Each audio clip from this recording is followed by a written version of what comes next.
October 3, 2014 முதல் பாரத பிரதமர் திரு நரேந்திர மோடி அவர்கள் மனதின் குரல் நிகழ்ச்சியின் மூலம் பல்வேறு தேசிய நிகழ்வுகள் குறித்து இந்திய மக்களிடம் உரையாற்றி வருகின்றார். 30 ஏப்ரல் 2023 அன்று நம் நாட்டிலும் வெளிநாடுகளிலும் பல இடங்களில் 100வது மனதின் குரல் நிகழ்ச்சி நடைபெற உள்ளன. மனதின் குரலின் 100வது தொடரான இந்த வரலாற்று நிகழ்வில் அதிக எண்ணிக்கையிலான மக்கள் பங்கேற்பார்கள் என்று எதிர்பார்க்கப்படுகின்றன. எனவே இந்த நிகழ்வில் ஈடுபட்டுள்ள ஒவ்வொரு பார்வையாளரின் புகைப்படமும் மிகவும் அவசியமாகிறது. இது ஒரு பயிற்சி காணொளி.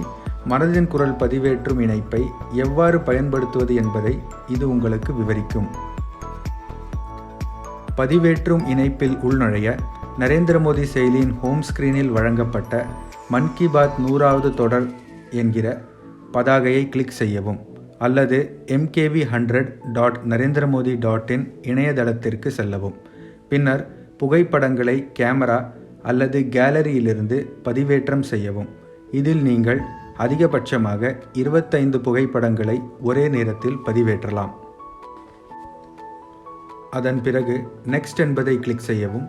பெயர், மொபைல் எண், மாநிலம் மற்றும் தொகுதி ஆகியவற்றை நிரப்பவும். பின்னர் சப்மிட் என்பதை கிளிக் செய்யவும். சமர்ப்பிக்கும் போது தேங்க்யூ என்று சிறுதிரையில் காட்டப்படும். மனதின் குரல் நிகழ்ச்சி நடைபெறும் பொழுதே கேட்போரின் புகைப்படங்களை எடுக்க வேண்டும். உங்களின் விலைமதிப்பற்ற ஒத்துழைப்பு இந்நிகழ்வை மாபெரும் வெற்றியடையச் செய்யும் என எதிர்பார்க்கப்படுகிறது. இந்த மனதின் குரல் நிகழ்ச்சியில் நாம் ஒன்று கூடுவோம், வென்று காட்டுவோம்.